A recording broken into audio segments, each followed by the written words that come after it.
If you're in a career transition, you might feel a mix of uncertainty, excitement, and quite frankly, kind of stuck. Maybe you're questioning if you're on the right path or wondering, what am I doing with my life? Well, rest assured, you're not alone. Career shifts can bring up a whole lot of self doubt, fear, and overthinking. Many of us have been taught that there's a right way to approach a career change, a right way to find the perfect job title, to stick to existing skills and follow a linear path. But what if instead of putting all the pressure on finding the perfect next step, we also made room for more curiosity, more play, and more experimentation in the process? So today I'm going to share why integrating play, curiosity, and experimentation might just be the missing piece in your career journey. There's a story I love of a woman who lived in London, and she dreamed of being a writer. She wrote whenever she could. Sometimes she wrote in cafes, sometimes she literally wrote while her baby was sleeping in her lap. And as she wrote, she experienced some of the hardest times of her life.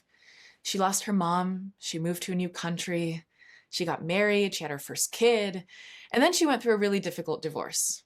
Quite a lot of change. But finally, throughout all that change, she had her manuscript ready, she held it in her hands, and she thought, all right, this is ready to go. So she shipped it off to the publisher, and after all her hard work and love and effort, she got a letter saying, sorry, it's not good enough, not going to sell. So she thought, all right, I guess we'll try again.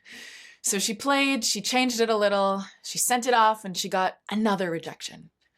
And then she got another rejection, and another, until she got about 12 rejections in total. Think of how you'd feel if you were in her shoes. What would you do?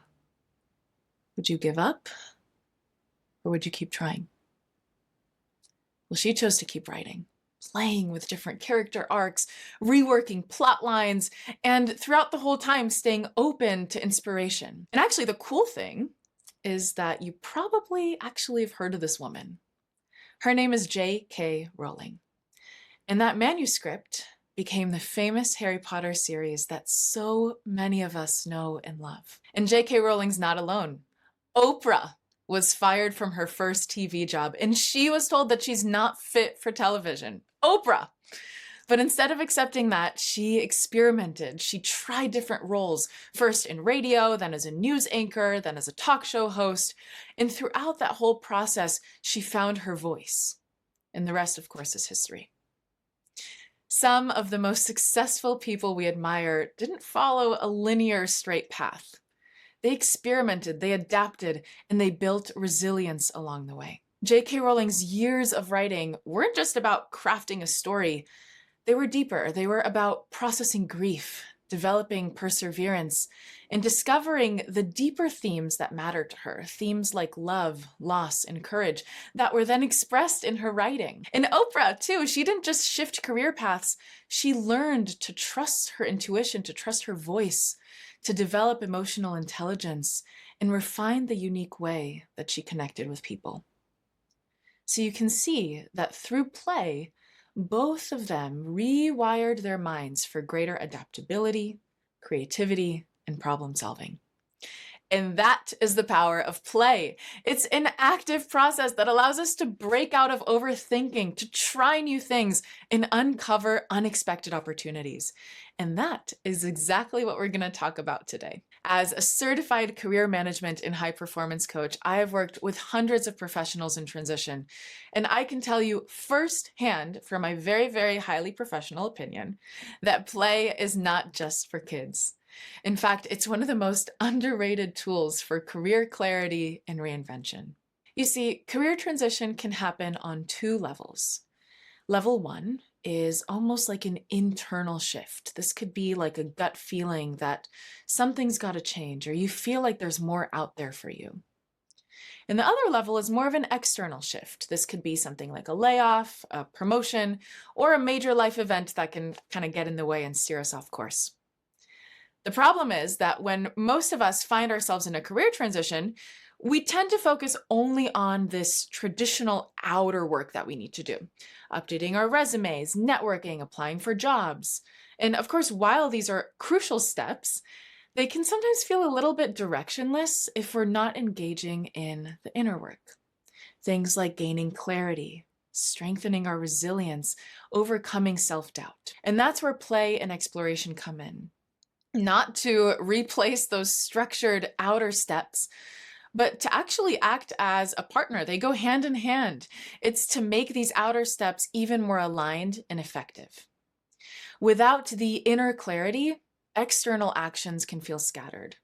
And without external action, inner clarity doesn't really turn into real change. We're just kind of sitting on our butts all day.